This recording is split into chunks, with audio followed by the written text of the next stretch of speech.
Hi everyone, so this time I am off camera for this one, which is insanely weird. So this time I'm doing, as promised, the photography books. So these are my GCSE photography books. I have 5 in total. This is the tiny one. Yeah, the small one. So yeah, so this is the only A4 one I have. I have the rest are A3. One's a like file, kind of like poly wallet style thing. I'm gonna make sure you can see stuff. Yeah. So I cannot see what's going on the camera. So I'll probably be stretching over to actually see. So this is the first book. So I started this in year 9. So we were given tiny labels at the top and this big label here, which is actually coming off. So yes, I will be sticking that back down to make these last a bit longer. Yeah, so it's just the name, the teacher, class, and like our target grades, which I got a grade 7, like I mentioned in the last GCSE photography video. So yeah. So when you open it, so you can see, you have this. This is just like kind of tells you what each page should entail. So it's like tells you like what every page needs, like about our own work, about a photographer's work, and then about like being independent and stuff. No one ever used these, I'm not gonna lie, because once we'd finished this book went away and then we never saw it again. So I'm gonna just flip this over. So the first thing we did was this, a photography mind map. So we put a picture of a camera. These were the cameras we actually used. I have the like kind of slightly more updated version of it. Still use it to this day. It's down here with me. It's actually right next to me. I might do a video on that camera. I know a little bit about it. So yeah, so we just talked about like the types of photography you could do, the equipment, editing, and the technical terms. Again, we were supposed to use this. Did we use this? No. Okay.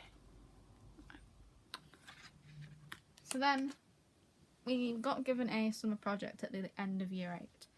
So it listed a load of different words, and we had to take a picture or find a picture that represented that word.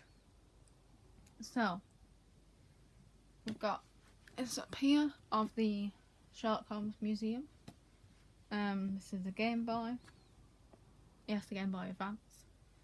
So like heat came from like the Goblet of Fire. And you'll see this because I went to the studio tour that summer.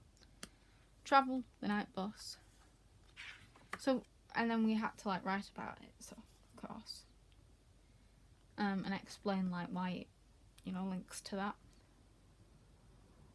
And like certain settings we used and things like this. And also like we decorate the page with like brown paper. Then we have favourite. So I was really into Sherlock at the time. Broken, because he's got cracks in his paws. Weird. It's just a very weird picture. Close up, that's a close up of an eye. Friend, just Jade. I did 2 of her, because she also worked for Lazy, because she was lounging around as well. Nature, circle, because there's a circle in the birdhouse. Yeah, I also decorated with paw print stamps and sequins as well, so you'll find that there's extra decoration. You can do that too. Nature, as again, this is an actual feather from a bird that I found. Colour, hunger, that is me eating a butterbeer ice cream. It was amazing. It's non-alcoholic, by the way. that was delicious. Myself, so that's me cosplaying Loki.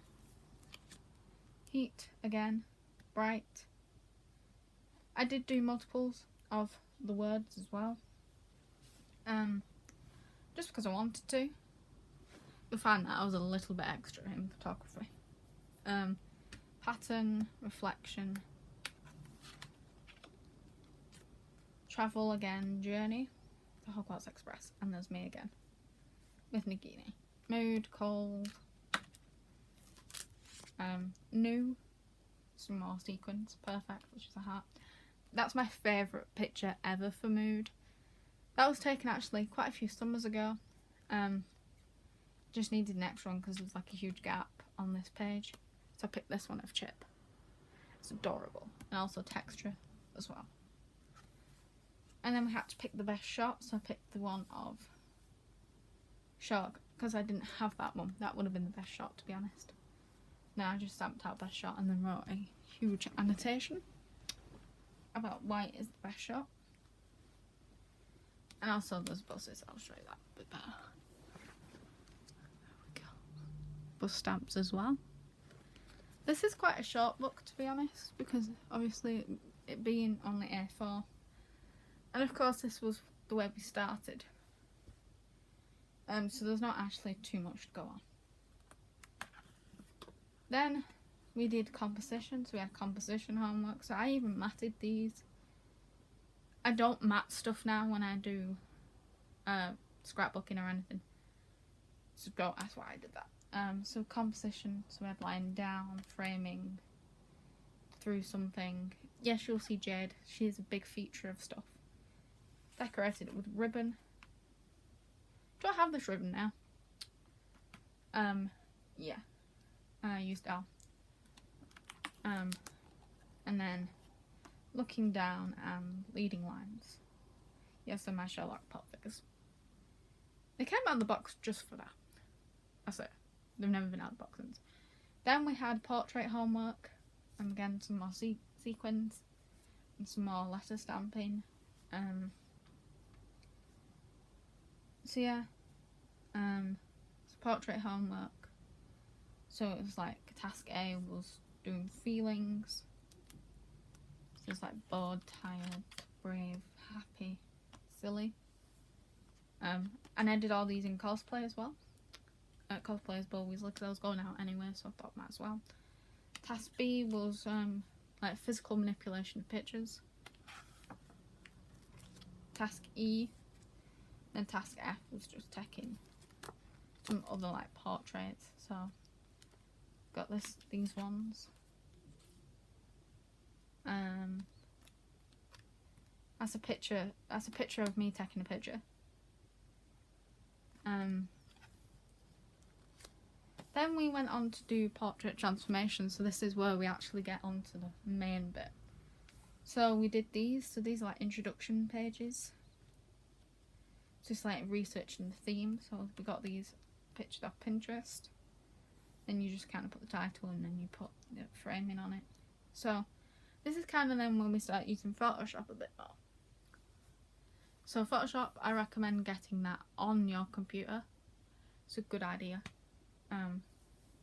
Really good idea. So Vivian Mayer was the photographer we were researching. So I made these that flip up. You can do this, make stuff interactive. But yeah, so we do research about different photographers and sometimes artists. You can get away with actual artists as well. So yeah, so I did that.